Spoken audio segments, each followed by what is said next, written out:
go. Thank you very much. Yeah, thank you, Larry. Everybody, give a round of applause to Mr. Eastwood. Appreciate all this. Oh, my pleasure. I'm sure happy to see Tony White there tonight. Awesome. Anybody have any questions for Larry? If you do, just unmute yourself and shout out your question. I just want to say it's good to see you, Larry. Last time I saw you was during the Vermont convention. Yeah. Well, you saw me at rail camp once in a while too. Well, yeah, and then I followed your footsteps there too. Yep. Yep. And they were wonderful years. They really were. A lot of good years spent with that. And well, I'm sure hoping to get out to Milwaukee. Yeah. Next year if conditions improve enough for people to do it. So the reason why Larry would be coming to Milwaukee is for the 2021 NRHS annual convention, which is scheduled to take place August 23rd through August 28th in Milwaukee. And to our chapter members, we're probably going to need some chapter volunteers for that. More information as it becomes a little bit more firmed up, but that's what that reference is to. Thank you for mentioning that, Tony and Larry. Well, yeah, I've never actually spent a lot of time in Milwaukee. I've just ridden through on the Empire Builder. Not that that's a bad ride, but right, exactly. Anybody else have anything else for Larry before we? Yes, go ahead, Harry. I just have a kind of easy question, but I know that you said so much of the line is abandoned out in that area. Is there a parallel line that exists, or is there just plain no rail service in the whole province or anything? No, a lot of the areas, Harry, the traffic dried up, and there wasn't any freight traffic to support the passenger services there. For instance, Dominion Atlantic was a prime example. So if you rode down there, the Bud cars went galloping down there at tremendous speeds. I forget how high, on what basically looked like cinder ballast and 100-pound or less rail, but they did. But the traffic base just wasn't there. That's why the Chaleur is not running to the gas bay, is because all the paper mills up there in that part of Quebec are shut down. Wow. So that was the main traffic for the freight, was lumber or wood or what? I think mostly, George, I think mostly you'd find out that there were big paper mills there, huge paper mills, and you would see them, and they had enough traffic that, one or two of those big mills would support, a rail line. So where did the paper business go? Well, it's like, check you're from New England. Check the Like history. Maine. Huh? Like Maine. Yeah. Well, Maine and New Hampshire. you're right. Where did it go? That's a good question. Into the computer. Yeah.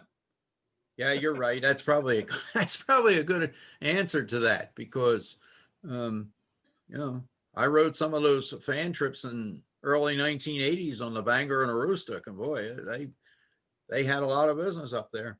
So it's kind of like now with the passenger transportation, the passengers have melted into the internet. Yeah. Yeah. Okay. Now, one notice I was going to add, you had the pictures of the CN MLW locomotive there. I think it was at Amherst or somewhere. But anyway, just to note that the MLWs were based for several decades at Moncton, New Brunswick. Is that right? They used to, they circulate all through Eastern Canada. Oh yeah, you would see, and particularly in freight service. They were. I remember, because I had a permit to go into the engine facility at Halifax, right. And there were these big 630s all over the place. I mean, that's just what was there. So the secondary equipment they used to base at Moncton was the RDC fleet. Right. By the time I got there, that was all VIA. Okay. Yeah. But anyway, some of those, if they're still there, a few of those survived down at TRE in Dallas. Right. Oh yeah, and they gutted them and really rebuilt them when they went down there. As I rode them down in Dallas. I went down there with a septic conductor, and he was a bachelor, and he was very taken by the engineers on those RDCs because they're all a bunch of young gals in their 20s. And by the time I got there in 1989, I had my camera finally. I got a few, pot shots here and there of what was around. Okay. And even at that, unfortunately, the main line between Truro and Sydney, Nova Scotia basically is abandoned now. Is that right? Huh? Yeah. And in fact, as far as I know, north of Stellarton, the main line's been pulled up. It's the first part of the intercontinental railway network that has disappeared. Let's hope it's not going to be the last. Yeah, I hear you. Any other questions for Larry as we move on here? I got a question for Larry. Those LRV engines, those were made by Bud. What do they power those with? Who? Which LRs? No, the LRC locomotives? Yeah. No, they were made by Bombardier. Oh, were they made by? Okay, I'm sorry. The first ones were made by Montreal Locomotive Works, and then the last ones were made by Bombardier. Okay. They were actually neat to ride behind. I made a trip from Montreal to Toronto behind one of them, and they moved out smartly. Yep, the LRCs had Alco 251s in them. That's what I was thinking. So you mentioned they're made by MLW. I was just going to ask, was there 251s? Yeah, there's one preserved. Rapido Trains actually owns it. Okay. Okay. It's stored at ETC in Toronto. Yeah, that guy runs Rapido Trains. He's trying to, sounds like he's trying to gather one of everything that he's making a model of, but nothing wrong with that. God bless him. So. Excellent. All righty. All right. So with that, let me say thank you to Larry. We're going through this pandemic. It's a public health emergency.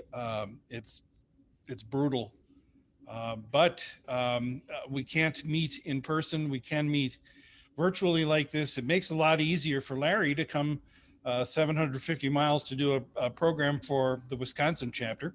So we take advantage of this situation while we can. And again, thank you, Larry, for presenting tonight. Appreciate it. Thank you, and happy holidays to everybody. Perfect. Just a reminder, we have our informal slideshow coming up on the 15th of December. It's a Tuesday evening at 7:30 p.m. If you're on our email list, we will send you information about that. If you're not on our email list, send an email to president@nrhswis.org, and we'll put you on the announcement list so you can learn about that. Thanks to those who've renewed their NRHS chapter membership so far. And if you have not, or if you have not yet joined, now would be a really great time to just go to your checkbook, write out a check for $20, $20 to the Wisconsin chapter NRHS, and send it to our PO Box 070758. That's PO Box 070758, Milwaukee, Wisconsin 53207. And if you missed that, you'll find that on our website, www.nrhswis.org. So thank you again to Larry, and thank you all to our attendees tonight, especially our first timers, especially the ones who've come great distances virtually to join us tonight.